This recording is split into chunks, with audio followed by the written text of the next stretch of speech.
Oh, there's another one.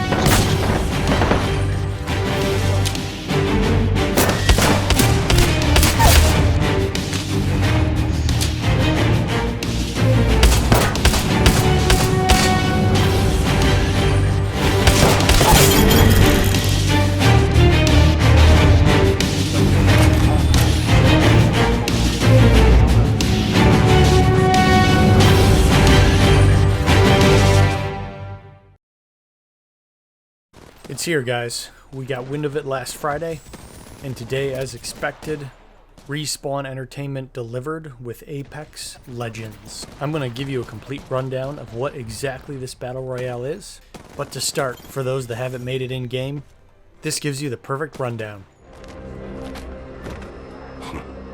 So, you think you've got what it takes? They call us Apex Legends. Shut up! But not all legends are heroes. Remarkable.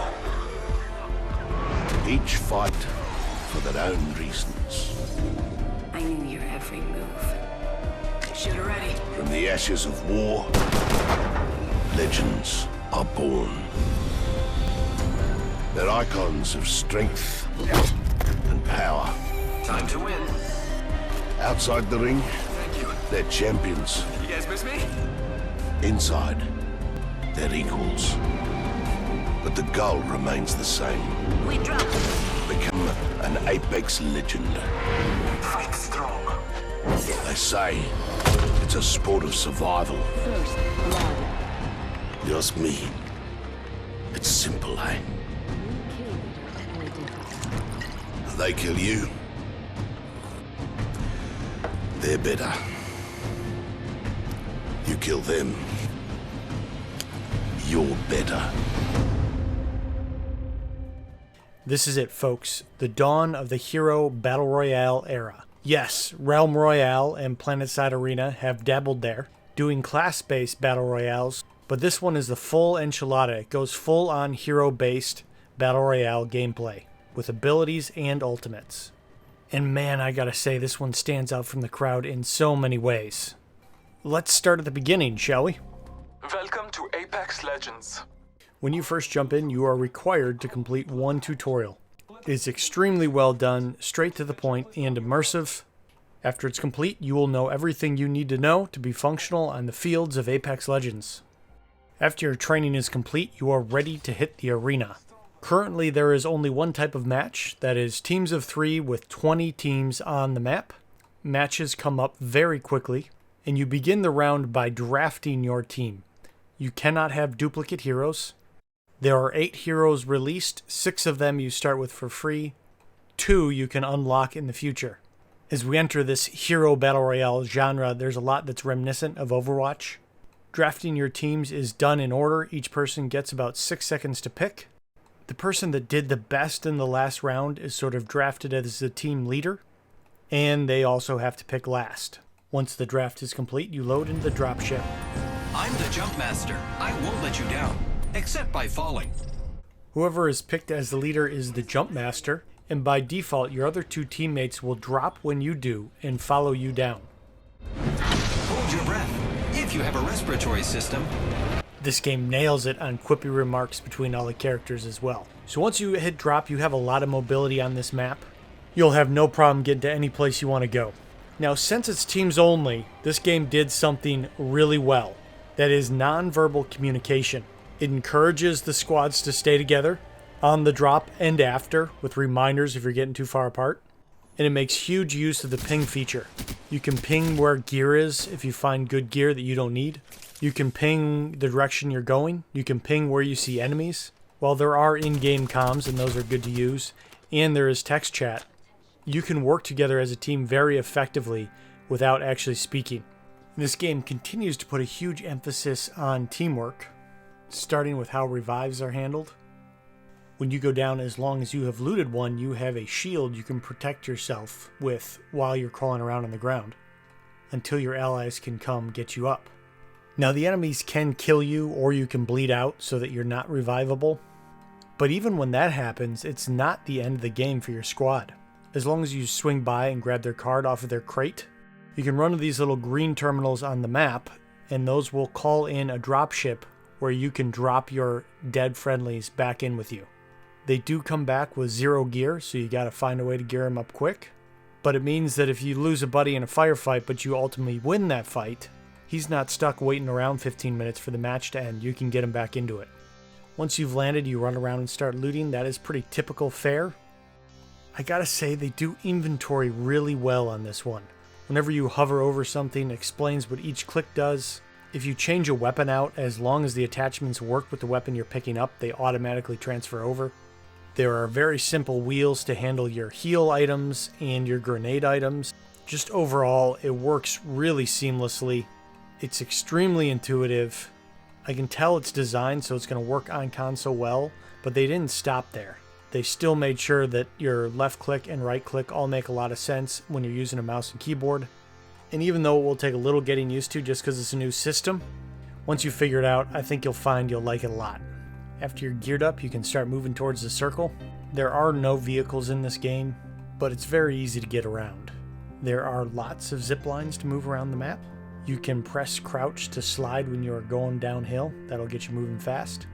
And then in every major zone, there are these zip lines to balloons, where you can hop on them, ride up high, and then go back to your original drop state, and then use that temporary flight to get where you want to go. So while you do expose yourself when you're doing something like this, you're never going to get caught where you just can't run fast enough. You're usually close enough to a zip line or to a hill or to a balloon so you can get moved where you need to be. So you got your gear, you're pushing in the circle, you're going to end up in some combat. Again, it is very team-based. Use those pings a lot, even if you aren't using comms. Let your friendlies know where the bad guys are. And combat is very dynamic. And they've also done a really great job of giving heroes personality during it. I killed the whole squad. Cool. Nice work. Combat feels very intuitive. The grenade wheel makes it easy to grab whatever you need at that moment. It is very high-octane combat. Sitting around and camping corners and doorways is really not the best way to do it. This game really does reward people going for kills, being aggressive, getting out there. It also has cool call-outs to let people know who's in the lead, who's getting the most kills. Then on top of the typical gunplay, which is done very well, it feels different than your PlanetSide or your Fortnite or your PUBG, but not worse, just different. Using your team's abilities together and effectively will make all the difference. The teleporter there was able to get us all to the front lines much faster. Gibraltar has a big shield bubble that can keep us safe for a bit. The character I'm using is Bloodhound, who has a tracking ability where all the enemies will be highlighted red when his ultimate is running. And right now we just have to find a way to survive someone else's ultimate that is a big airstrike coming down. So the battles are a lot more dynamic than just trying to plink rounds at each other from far away. Now, I do think the idea of a hero shooter or hero battle royale can be intimidating to people. You gotta understand more than just bullets coming at you. You gotta understand what class of enemy you're fighting. And for the moment, it's easy to do. There's not that many you go up against. As they release more, yes, it might get harder. But as of right now, it still really comes down to, can you shoot better than the other guy? Then I think the final big question is, once you stray away from just weapons combat, you wonder, is it pay to win? And the answer is no. There might be a little bit of an argument for a couple of the heroes that you have to unlock, but all the other monetization is based off of weapon skins, hero skins, emotes, voice lines, etc., etc. You build up currency and then you can build stuff. You also earn crates as you play matches. You can open and get stuff. This part feels just like Overwatch here. And Overwatch does a really great job, so I'm glad they took a page out of their book. So guys, that's a quick rundown. I'm going to go more in depth into each of the heroes in the future as I play and learn them myself, so you can pick them up a little bit easier. But for now, I'm just going to leave you with the trailer, because now that you kind of understand the gameplay, the trailer does a great job of explaining each of the heroes' personalities. And we'll pick it up after I have a little bit more time to dive deep into this game. Until next time, guys, I'll see you in King's Canyon.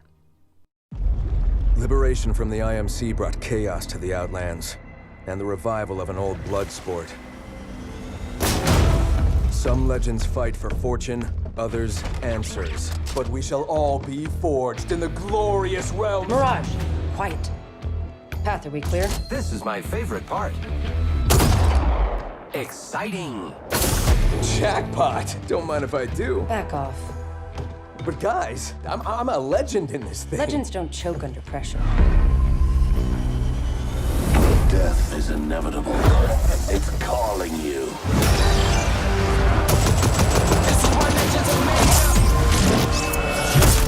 Tell Death I said hello. So that clears things up. This is mine. Yours? If it wasn't for me, you'd still be laying down on the job. Did your weapon malfunction? Or did you? Now you see me, now you don't. Sorry, did I confuse you? Mother... Isn't sneaky your specialty? I believe with 10 kills, the loot should be mine. That's a made-up number.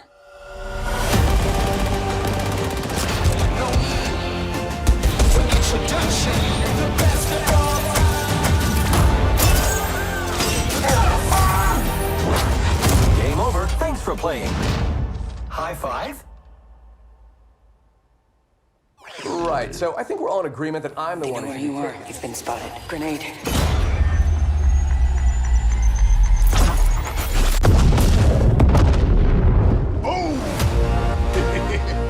Kodai Squad wins again. Their deaths still carry honor. Poor bastards. Check out the loot. They left Gibraltar.